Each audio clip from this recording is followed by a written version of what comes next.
Om Sai Ram. This is Sai Satcharitra chapter 50. This chapter covers the stories of Kakasaheb Dikshit, Shri Tembe Swami and Balaram Dhurandhar. Chapter 50 of the original Satcharitra has been incorporated in chapter 39 as it dealt with the same subject matter. Now, chapter 51 of the Satcharitra has been treated here as chapter 50. This chapter gives the stories of Kakasaheb Dikshit, Shri Tembe Swami and Balaram Dhurandhar. Preliminary, victory be unto Sai, who is the sole refuge of his devotees, and our Sadguru, who expounds the meaning of the Gita and gives us all powers. O Sai, look down favorably upon us and bless us all. Sandalwood trees grow on the Malaya mountains and ward off heat. Clouds pour their rainwater and thereby cool and refresh everyone. Flowers blossom in the spring and enable us to offer them to God. Similarly, the stories of Sai Baba give solace and comfort to the readers. Both those who tell these stories and those who hear the stories of Baba are blessed and holy. It is a well-established spiritual fact that even though one may try hundreds of means, we do not attain the spiritual goal of life unless a Sadguru blesses us with his grace. Hear the following story in illustration of this statement. Kakasaheb Dikshit, 1864 to 1926, Mr. Hari Sitaram, alias Kakasaheb Dikshit,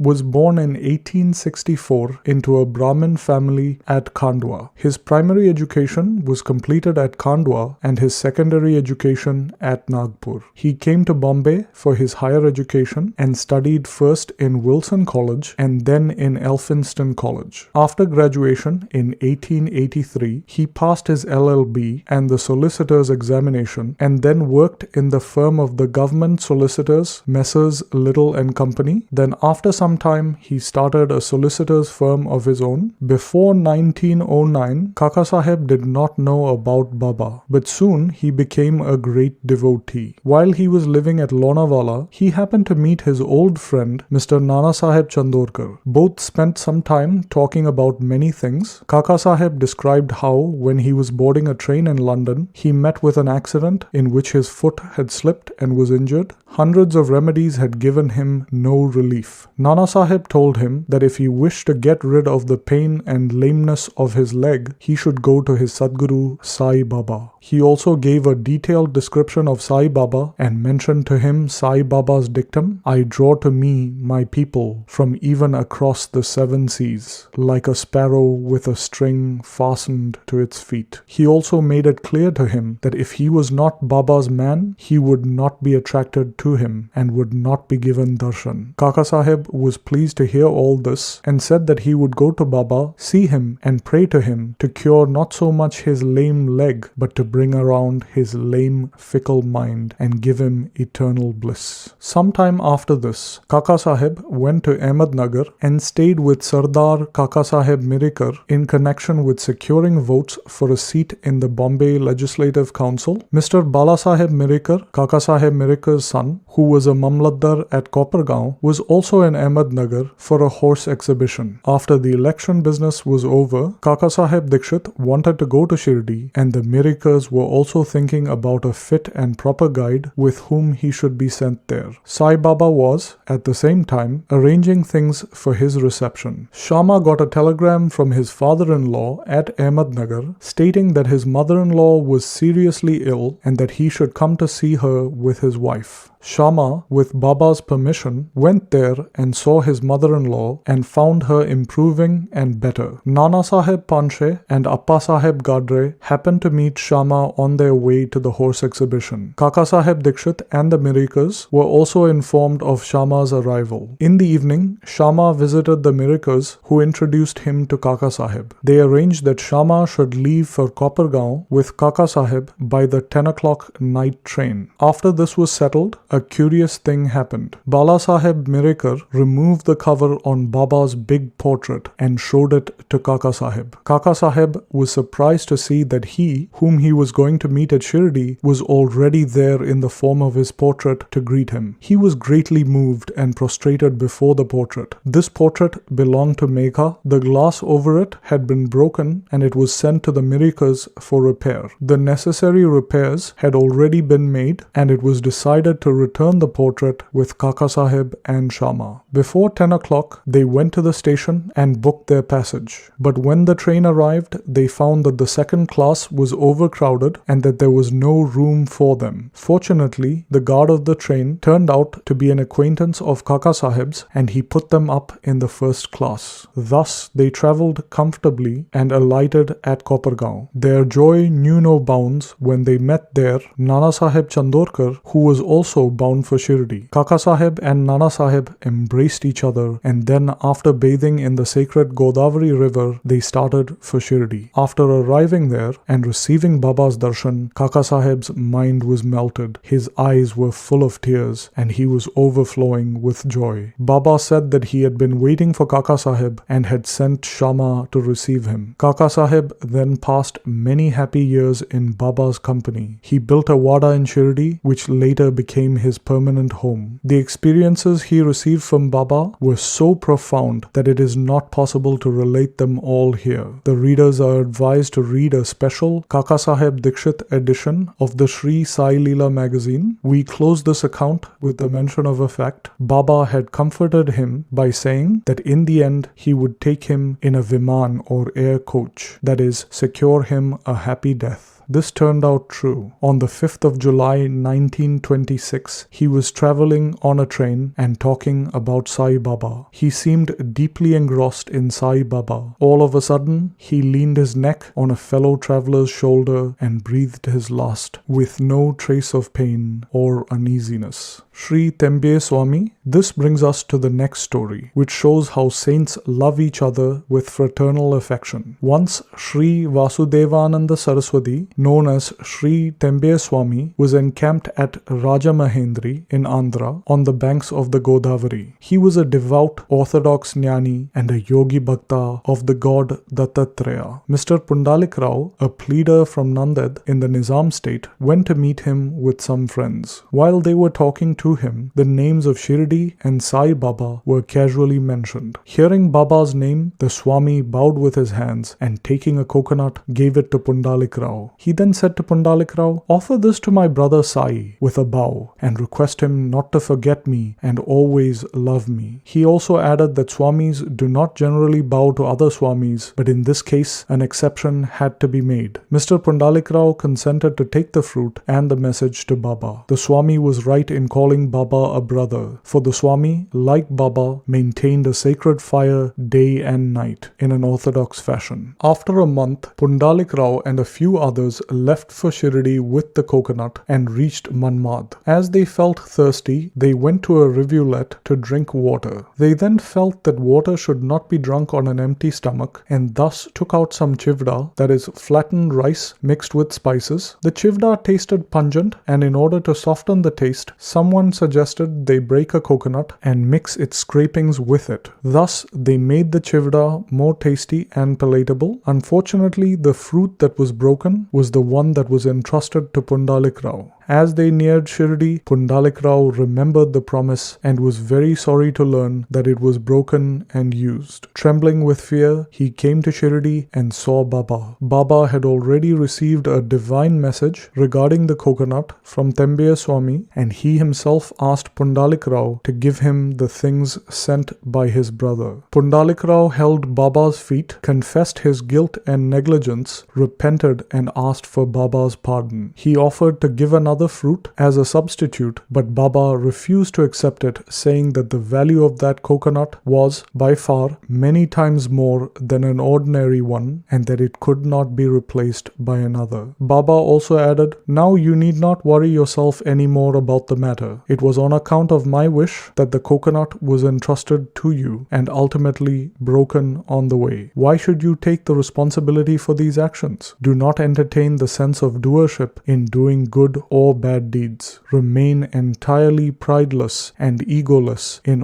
all things, and thus your spiritual progress will be rapid. What a beautiful spiritual lesson. Balaram Durandar, 1878 to 1925. Mr. Balaram Durandar lived in Bombay. He was an advocate in the Bombay High Court and a former principal of the government law school in Bombay. The whole Durandar family was pious and religious. Mr. Balaram served his community and wrote and published an account of it. He then turned his attention to spiritual and religious matters. He studied the Gita and its commentary, the Jnaneshwari, assiduously, and also studied other philosophical and metaphysical works. He was a devotee of Vithoba of Pandharpur and came in contact with Sai Baba in 1912. 6 months prior to this, his brothers Babulji and Vamanrao came to Shirdi and received Baba's darshan. They returned home and mentioned their sweet experiences to the other family members. Then the whole family decided to see Sai Baba. Just before they arrived in Shirdi, Baba declared openly, "Today, many people from my darbar or royal court are coming." The Durandar brothers were later astonished to hear of Baba's remark from the others, as they had not given any previous information of their trip. Everyone prostrated themselves before Baba and sat talking to him. Baba then said to everyone else, "These are the people whom I referred to before," and said to the Durandar brothers, "We have been acquainted with each other for the past 60 generations." All the brothers were meek and modest, and they stood with joined hands, staring at Baba's feet. Tears flowed from their eyes, and they were overcome with emotion. Then they went to their lodging, had their meals, and after resting a little, returned to the masjid. Balaram sat near Baba, massaging his legs. Baba, who was smoking a chilim or clay pipe, advanced it towards him and beckoned him to smoke it. Balaram was not accustomed to smoking, yet he accepted the pipe, smoked it with great difficulty, and returned it reverentially with a bow. This was a very auspicious moment for Balaram. He had been suffering from asthma for 6 years, and this smoke completely cured him of the disease. 6 years later, on a particular day, he again had an attack of asthma. This was precisely the time when Baba embarked on his Mahasamadhi. The day they visited was a Thursday, and the Durandar brothers had the good fortune of witnessing the Chavadi procession. Balaram saw the luster of Pandurang, his beloved deity, on Baba's face during that procession, and again the next morning during the Kakad Arati. Mr. Balaram Durandar wrote in Marathi the life of the Saint Tukaram, but did not survive to see its publication. It was later published by his brothers in 1928. In a short note on Balaram's life given in the beginning of the book, the above account of Balaram's visit has been fully corroborated therein. Bow to Shri Sai, peace be to all. And this brings us to the end of Sai Satcharitra chapter 50.